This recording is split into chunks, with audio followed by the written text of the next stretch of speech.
we are having an issue with our new ELD saying that we are in violation of our 14-hour clock, even though we have fulfilled our obligations for our split sleeper break. So hang out with us and find out.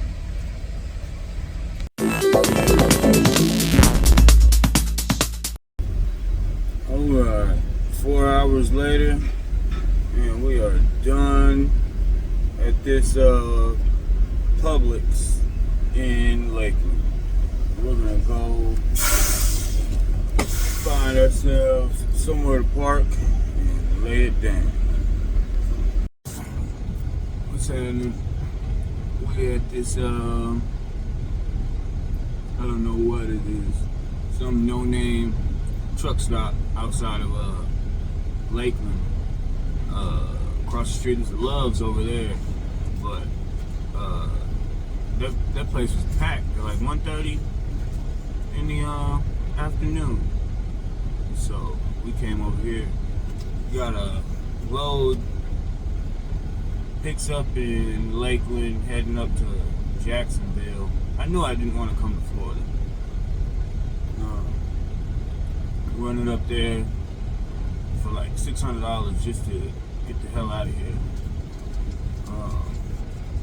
But yeah, right now we just chill. I guess I'm going here, and they got a little Mexican restaurant there. I got some tacos yesterday, and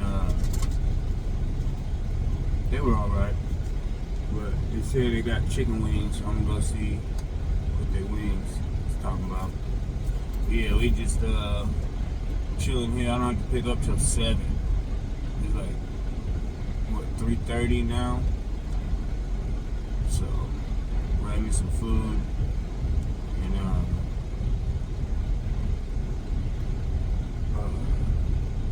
don't know, sweep up this trailer, head up to the pickup. My clock yesterday, I don't know why, but it didn't stop after my 3-hour off duty to do a split. They switched over to this new system.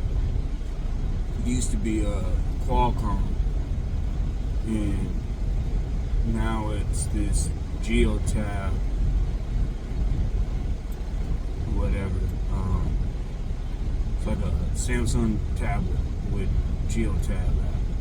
But it didn't stop my clock. And like on the Qualcomm, if that ever happened, I could hit the wheel pair button and it would go back in time and stop the clock. But this doesn't have that option, so it's still showing me.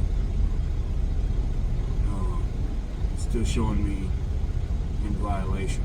So I don't know. We have to get that figured out, because in my almost 3 years in trucking, it'll be 3 years next month. In my almost 3 years, I've never had a log violation. So they're gonna have to figure that out, because I'm not happy about it at all. It's this stupid system that they forced us, like we had to switch over to the system, and yeah,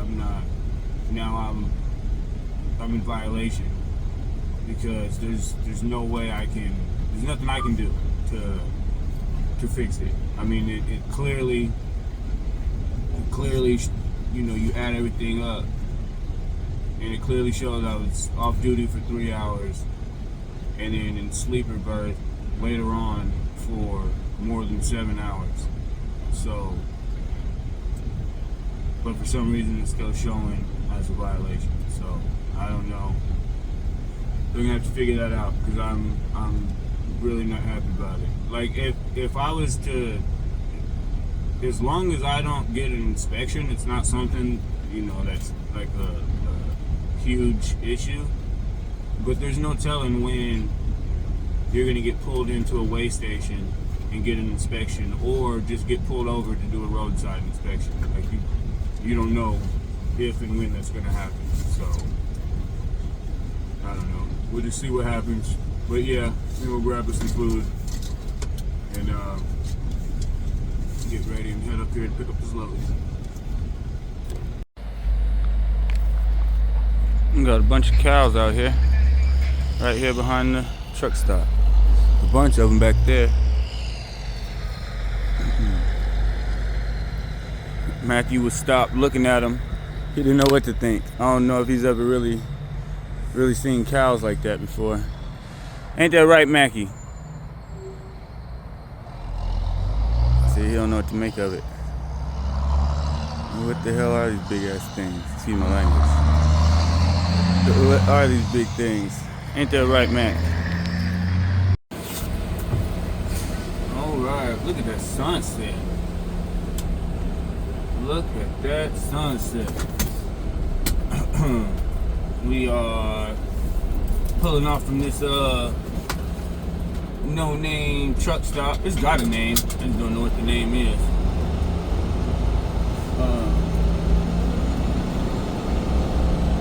And headed to good old Mastronardi, I think is how you pronounce it.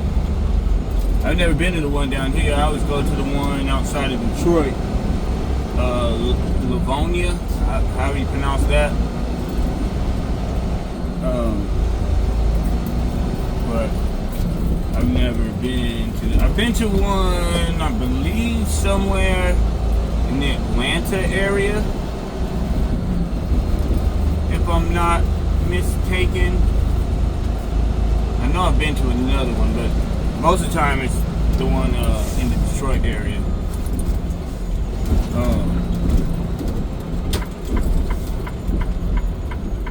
Yeah, just running this little short leg up to Jacksonville, where the rates are a little better.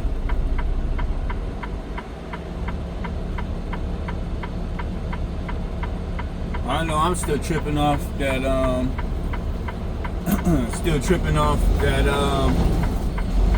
ELD situation, man. I don't know what. I called my they give us a little logs person, advisor, and see if they could do something. And I even called the geotab support. And everybody sees, what I see. Everybody sees that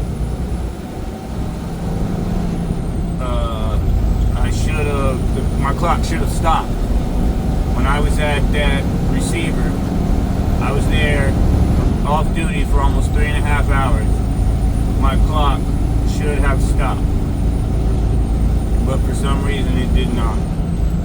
And so I mean, if I was to get an inspection, more than likely the trooper is gonna understand how logs work, and they're gonna see that my clock should have stopped, that I did what I was supposed to do for a split sleeper break. And man, look at that sunset. Beautiful, beautiful, beautiful. But yeah, most likely not like put me out of service or anything like that, or write me up for it. But that's wishful thinking, because you never know. You never know the mood that that officer is in. You never know if he's a by the book kind of guy, and all he sees is violation, so don't care nothing about if you satisfied the criteria, just sees violations or write you up. I mean, that could very well be the case, and that's what's got me so shook about it. Because like I said, in my 2 years and 11 months being in a truck, I have yet to have a violation of any kind. So, but yeah, we're gonna get on to this shipper. We're about 10 miles away, and see how this goes. I know the check-in process up in Livonia, Michigan, is pretty simple. Generally up there it's a drop and hook though. This place is a live load. So hopefully the check-in process is pretty simple. We'll get checked in, get loaded, and be on the road. We got, roll this window up. We got our exit coming up here. Lakeland Boulevard, exit 38. About 4 miles out. Man, I cannot get over that sunset. Just beautiful. Beautiful, beautiful, beautiful.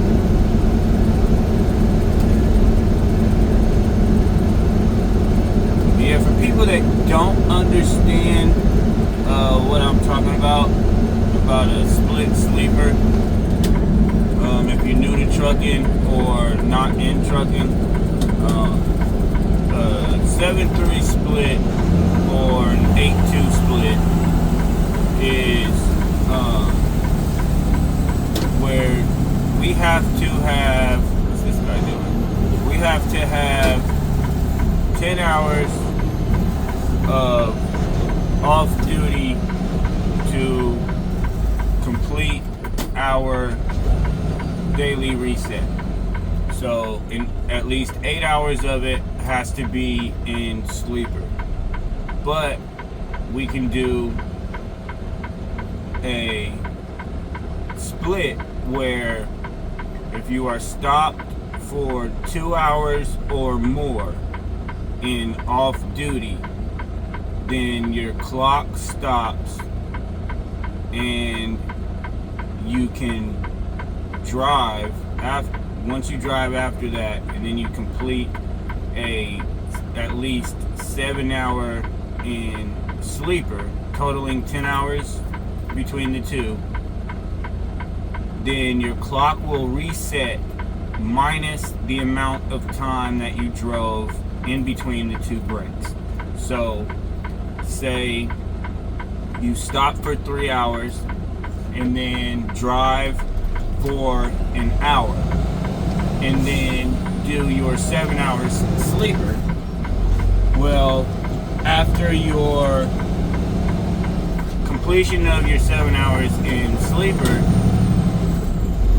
you will have 10 hours to drive and 13 hours of on duty, because every day we have 11 hours to drive and 14 hours of off duty. So that's what I mean about resetting your clock minus the time that you drove in between your two breaks. So, and that's basically, that's how it works. So you could also say you stop for 8 hours and you put yourself in sleeper for those 8 hours, and then drive for an hour, then stop for 2 hours in off duty. Same thing. After your 2 hours of off duty, you have a full clock minus the time you drove. So you would have 10 hours of drive time and 13 hours of on duty time. So, quick rundown of what I mean by a split sleeper break that was supposed to happen on my clock and did not happen. So, alright, here we are at the shipper. I do believe, I think this is right. Address looks right. We just got to figure out where we're supposed to go.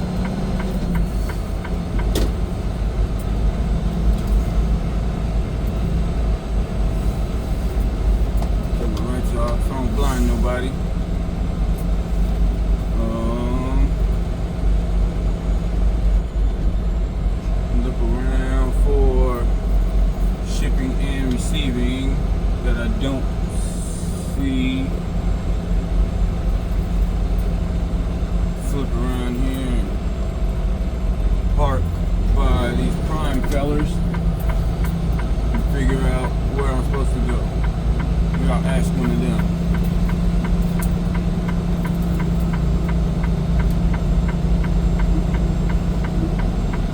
I sure don't know.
Supposed to check in at. Alright. Walking in and walking, trying to figure out where we're supposed to go. A guy hopped out of the prime truck, said down this way somewhere, and ring a bell and they'll come out. So we're gonna figure that out.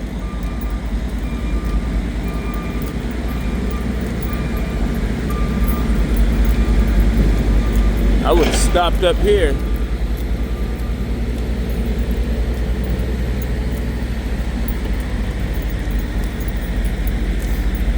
And then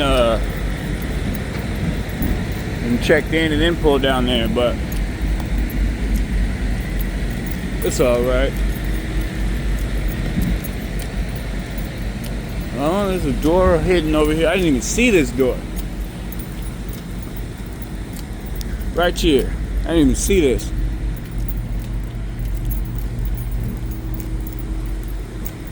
There's a sign, shipping and receiving. Alright, let's get checked in.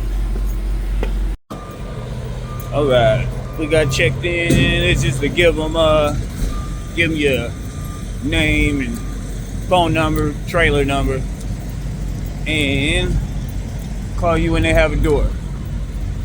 So hopefully it doesn't take too long. Our appointment is for 7 o'clock, and we got here about 6:30 or so. 6:15, 6:30, something like that. What time is it? Okay, it's just now 6:30, so 6:20, something like that. So we will wait for a phone call, get loaded. All right, I didn't even make it back to the truck before they called me and said they had a door for me. We're going to door 8. So open our doors here and get back in to door 8.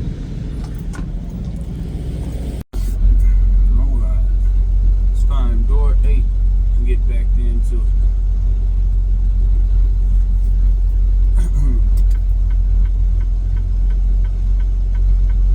I like when it goes like that. What's this guy doing? He's moving.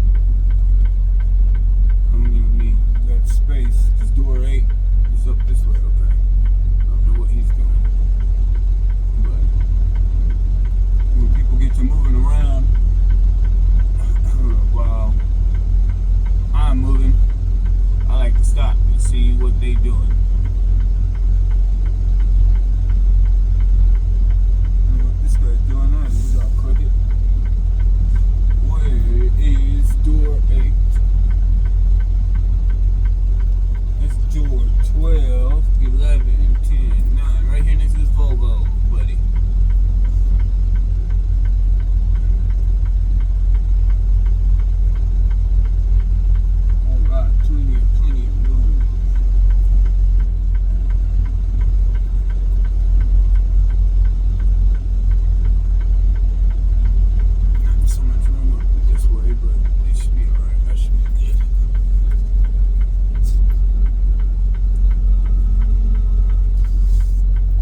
close I was to the other truck.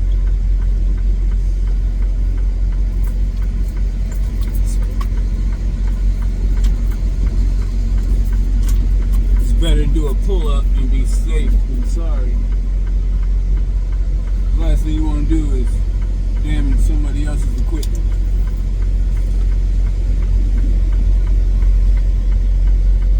So I would much rather be safe than sorry. Honestly, it was probably really far from me, but like I said, my hair got in my face and I couldn't tell, so I would rather just do a pull-up, and that way I know that I'm far from that other truck. I know a lot of times folks will make fun of, oh, you could do it in one shot. And that's just ridiculous. Because if you can't do it in one shot, there is nothing wrong with pulling up and readjusting yourself. It is better than trying to be a super trucker and, oh, I can do it in one shot, and then tear somebody's stuff up. That life is bright.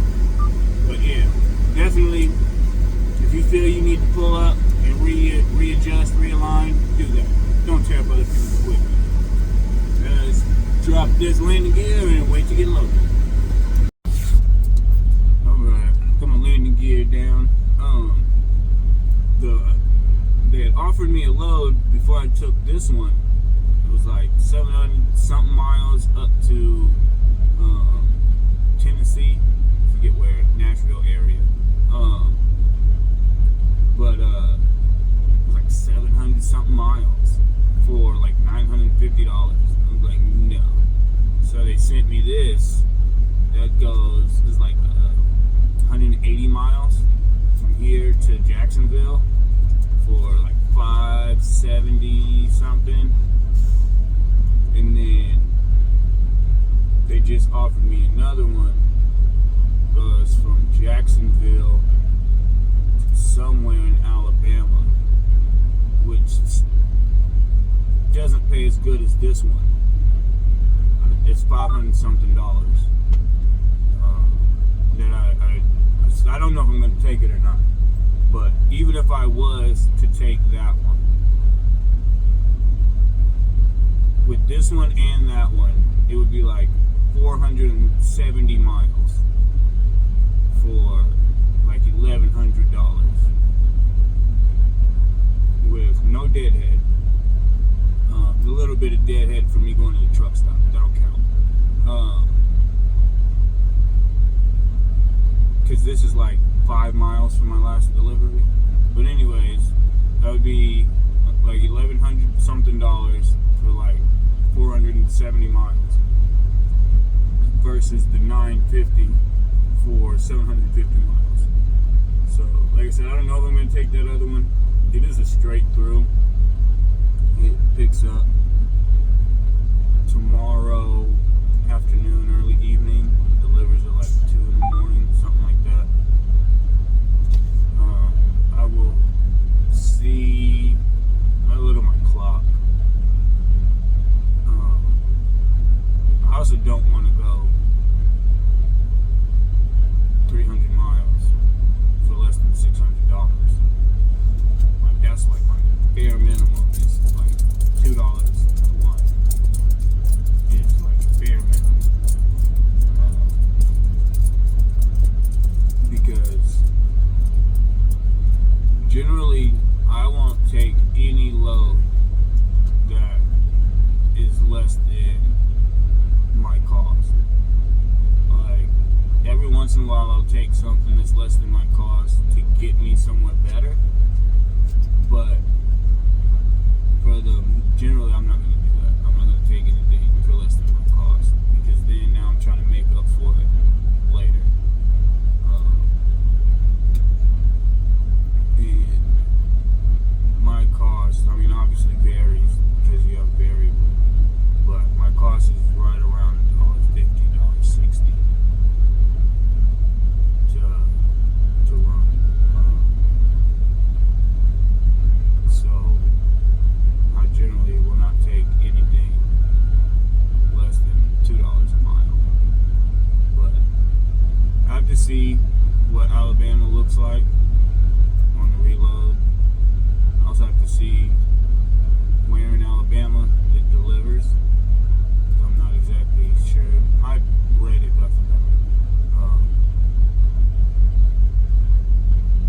see what the reload is looking like there. Because if I have to take, not have to, but if I choose to take Jacksonville to Alabama, I gotta see what the reload is gonna be like getting out of there. So hopefully these folks don't take too long to load me, and we can get on the road. So check back in once we're loaded and ready to rock. Alright, we got loaded. Didn't take that long.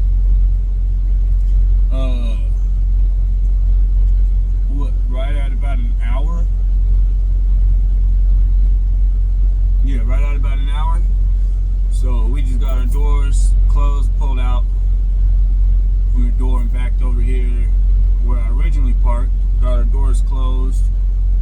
We're gonna do a little paperwork. Get on the road. Alright, we are off. There's some headlights. Headed up to Jacksonville. Hopefully it's pretty uneventful. Yep. I guess if it was eventful, that'd be good for the content, but it'd be bad for my mental health. Mental health is real. So yeah, hopefully, yeah, everything goes smoothly. No hiccups. It's about 8:30, so hopefully we don't have any traffic. I need to back up, get out of this guy's way. I didn't see him until I pulled up there.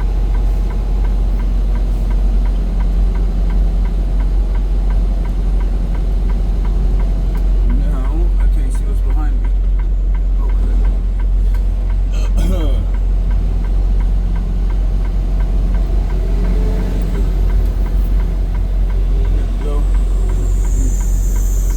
Could have gave me a wave, but ahead.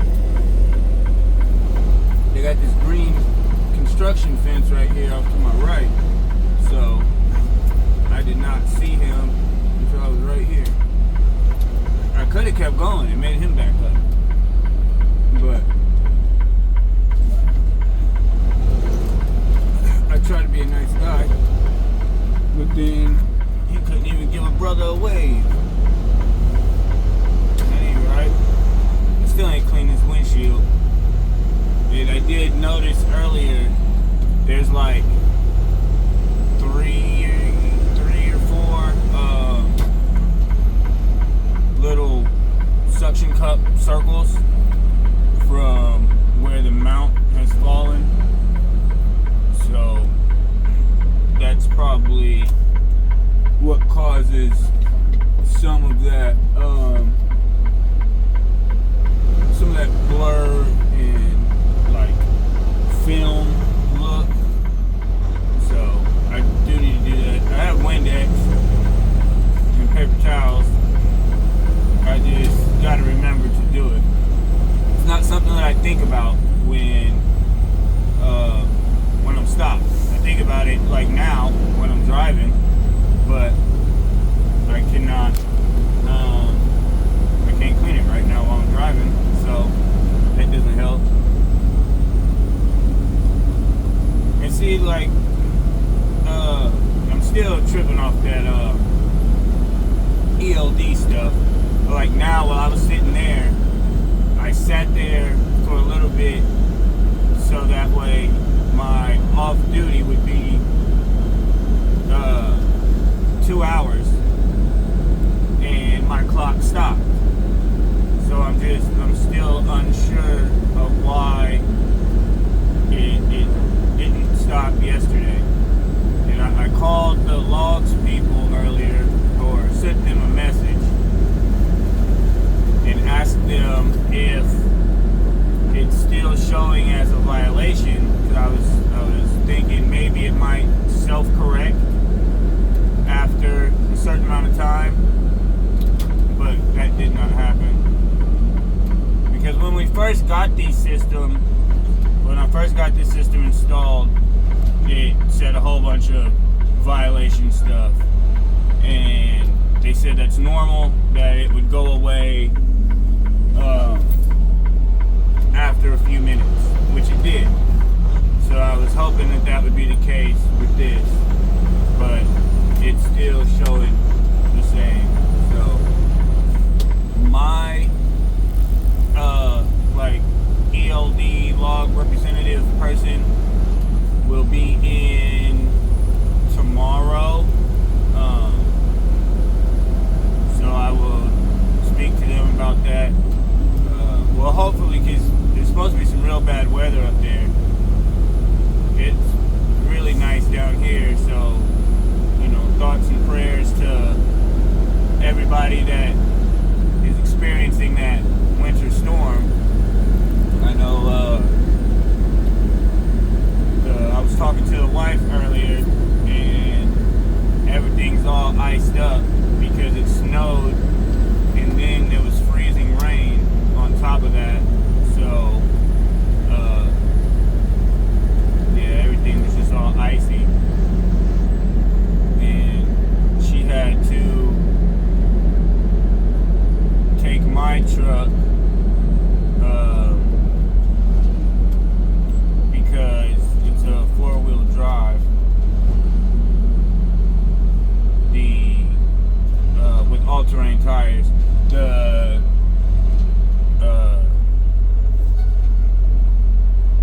actually was thinking about taking them all-terrain tires off of that Navigator, just because I thought some street tires would look better. But I'm glad I didn't, because those all-terrains they're good for situations like this. But the Tahoe, the Yukon, I always call it the Tahoe, but the Yukon is a 4-wheel drive, but it has street tires on it.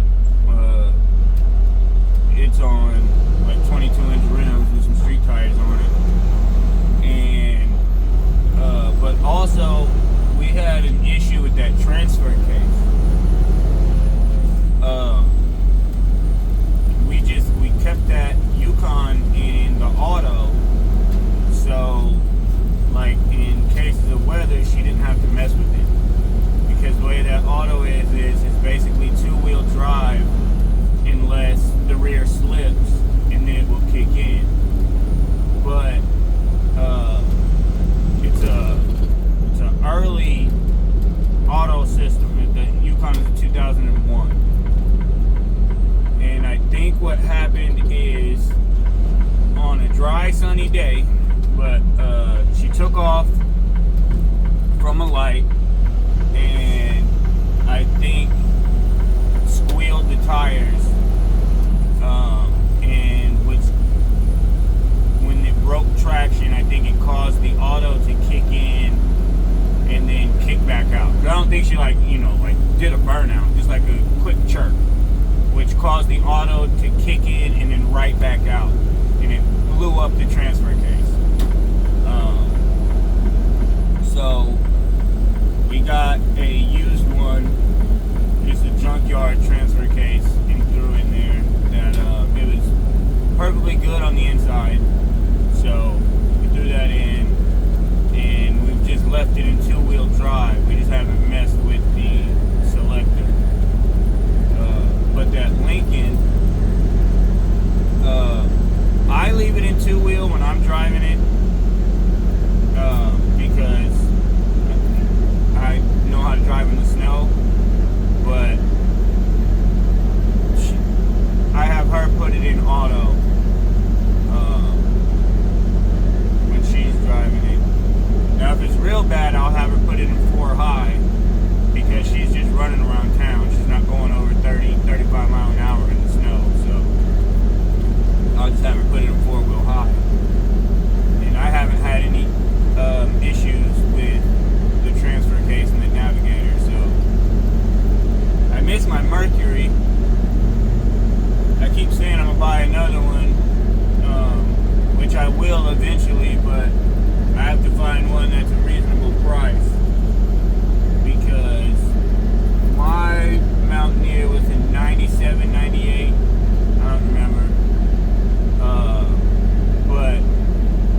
wasn't the most capable off-road vehicle, but for where I'm at and anything I needed to do, it was extremely capable. And yeah, it was awesome. I know those Mountaineer Ford Explorers of that generation, I think it's the second gen, they were notorious for tipping over because the way they come from the factory, the axles are not long enough. So, like, the wheels are like sunk in, the wheel wells. Because when they redesigned the Explorers from the first gen, Ford being cheap, just reused the axles from the first gen on the second gen, but the second gen was wider and I believe taller, but they did not widen the stance. So they tried to blame it on Firestone, I believe was the tires they tried to blame it on. It was a whole big ordeal, but it was not the tires. They were trying to say like the sidewalls of the tires were weak, but that's not what it was. It was they just had too skinny of a stance. So with me widening that the way that I did, it was super stable. I think it was, I don't know, 6 or 8 inches. I did the math before, but it was 6 or 8 inches wider stance than the factory. So I never had issues in any type of environment with that truck. And it got stolen in Denver. And that hurt. But that's what got me into trucking. So the Lord works in mysterious ways. I keep saying I'm going to get another one. I just haven't done it. Because any that I find that are decent are way too expensive. And I paid $850 for that truck. And drove it for 5 years. When I got it, I had to pull the front drive shaft because the front drive shaft went out, the bearings went out in it. And I drove it as a 2-wheel drive for a year. And then finally ordered a drive shaft, threw a front drive shaft in it, and that's when I did the lift and the wheels and tires and all that. But man, did I love that truck. But anyways, what started all of this was I was talking about the weather. I was saying I was going to get a hold of my logs person tomorrow. But hopefully she's able to get to work in that storm up there, because tonight is supposed to be even worse than last night. So everyone that is up there in that, you know, my prayers go out to everybody. I hope everybody stays safe, stays warm. So they're talking about the chance of power outages and stuff with the ice build up on the power lines. Matter of fact, she just called me and told me the tree in the backyard fell. Luckily it didn't damage the house or anything, but she said the way that it's standing, it looks like it could fall and hit the power lines. So hopefully that's not the case. Hopefully it stays where it's at until we're able to get it chopped up and moved out of there. So enough rambling. We're going to get on down the road, boogie on down to Jacksonville and get unloaded. We have hit some traffic. There's some signs back there that said incident ahead.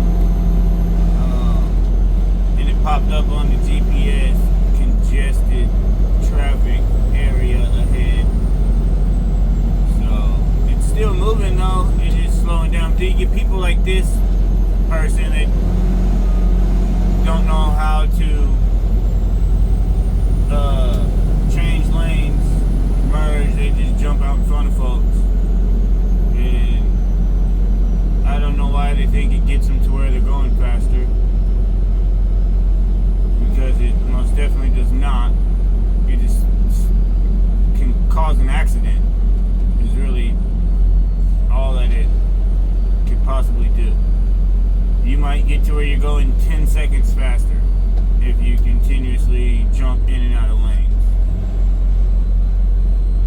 But this sign up here said something, I can't read it from this far away. Congestion something.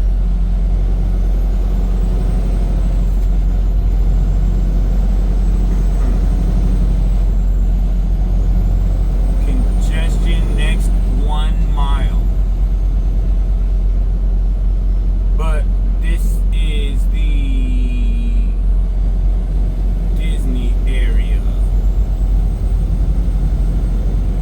But for it to be Sunday at 10 after 9, I did not expect there to be a lot of traffic.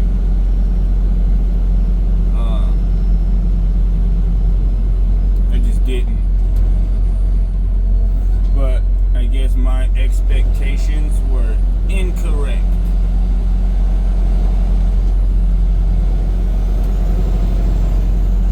I mean, if this is only for the next mile, I guess that's not bad. I haven't looked at the map to see. Yeah, it doesn't. It is a short little amount of red there on the map, so not too bad. Get through this and boogie on down. Come on over, Tesla. I'll let you in. Come on. I'm not in a hurry. I got plenty of time. I don't have to be to where I'm going until 2 in the morning, and I'm looking at about 11:30-ish for my arrival time, so I'm not in a big hurry. Even if I was, I'm never in a hurry enough to put people in danger. I will be late before I put somebody in danger, because yeah, no freight is that important to put people's lives in danger. Ever. I just saw this thing yesterday, or no, it was earlier today. I don't know how recent it actually happened. Somebody down in the Dallas area running a middle mile for some company contracted with Amazon that hit somebody and killed them. And it was a hit and run. They didn't stop. They kept going, and that young lady passed away. Yeah, she was going to school. She was in early 20s. I think she was on her break from working at Amazon. And this guy in the truck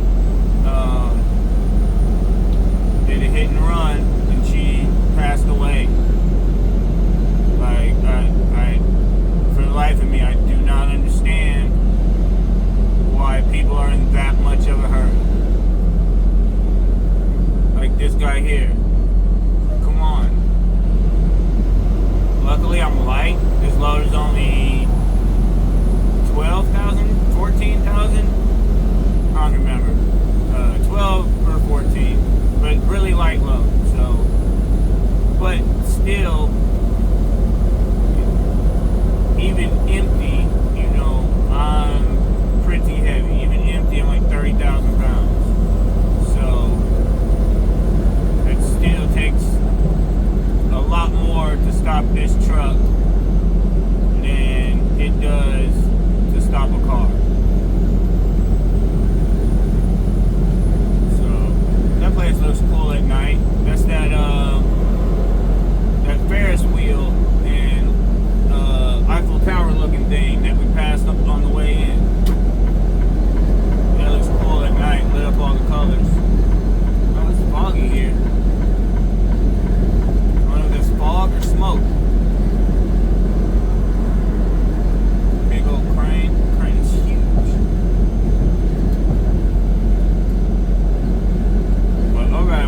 traffic, yeah, cruising. There's a better look at that Ferris wheel and tower thing. I thought it was. It was until I hit record. Now all of a sudden the buildings are in the way. You can kind of see it. That tower looks really cool. All lit up in that Ferris wheel, all blue. It's pretty cool. There goes that big mountain thing that we saw coming in. That blue light right there. That's cool too. Everything looks cooler at night.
receiver. What does this say? Please park at the rear lot. Check in on the door next to door 47. So let's do that. Let's back up a couple inches. Is this the back lot here? Check in next to door 47. Let's do that. Take it wide. I think this is the back lot. No, it can't be the back lot. Where's the back lot?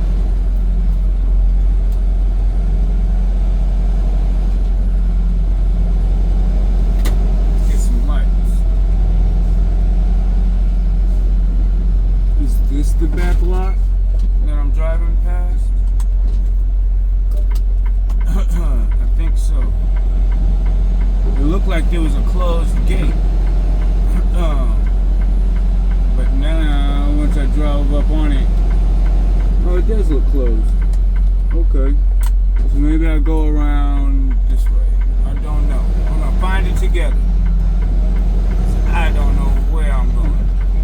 Turn these off. That noise bugs me.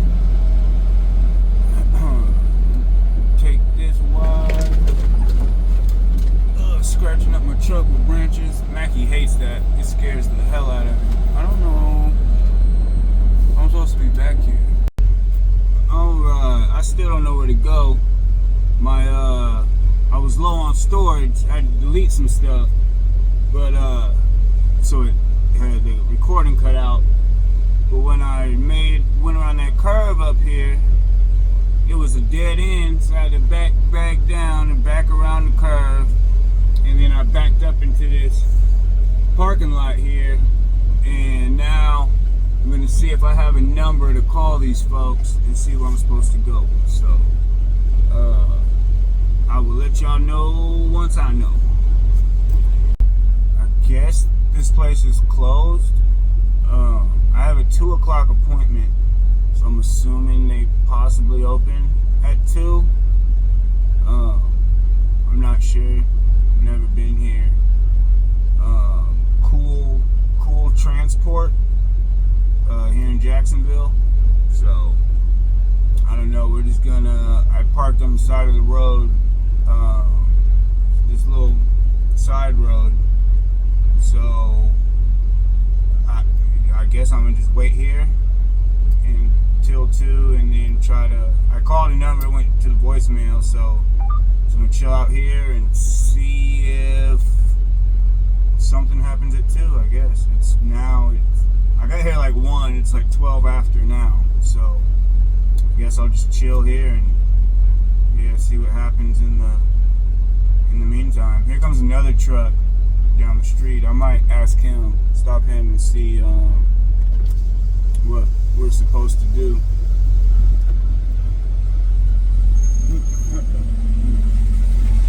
Hey, how's it going, brother? Cool transport.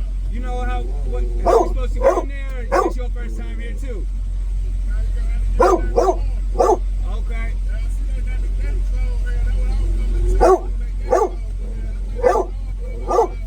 Oh damn, my appointment say 2. Hush. Okay. So yeah, I get it. I saw that gate was locked too. This one right behind me. So I ain't know where the hell I was supposed to wait. I just stopped right here. Okay. Right, alright. Yeah.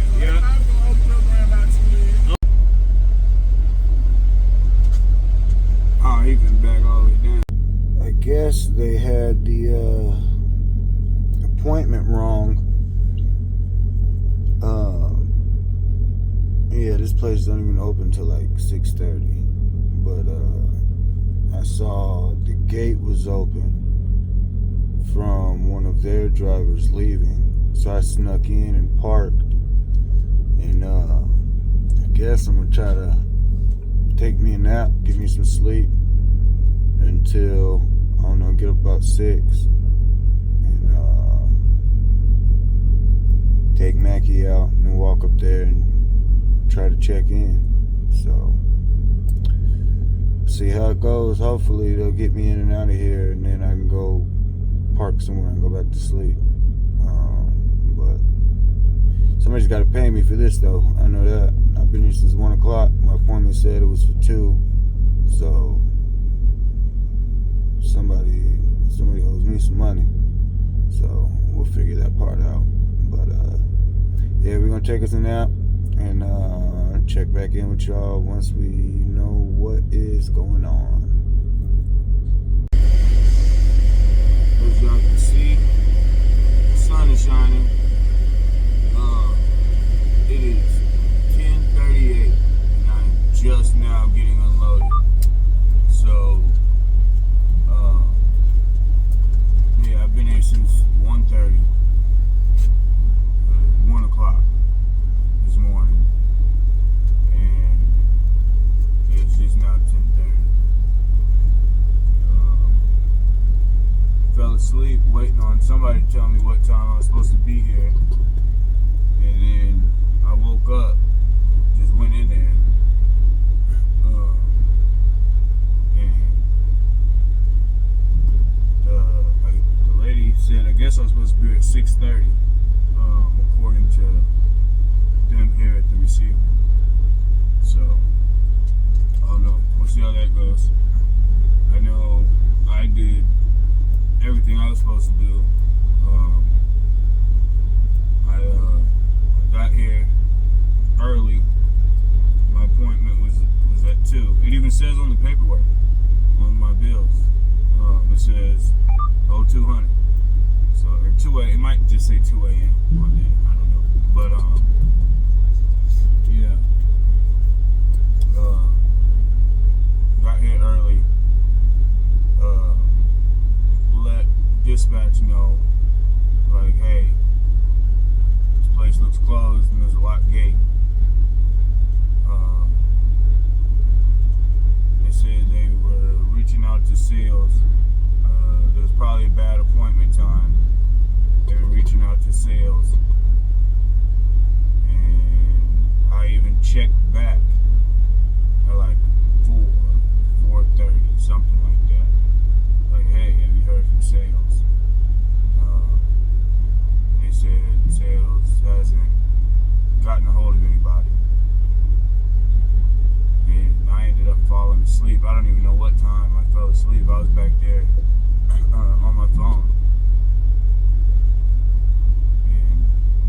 Falling asleep and woke up, checked my phone, see I didn't have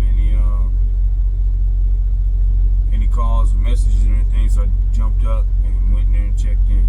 And so here we are at 10:40. So they're already in the back of the truck though. As soon as I docked, they jumped in the back of the truck. It's only 12 pallets or something, 15 pallets, something. It's not a lot. Hopefully they get this off of here quickly, and we can get on to the next. So,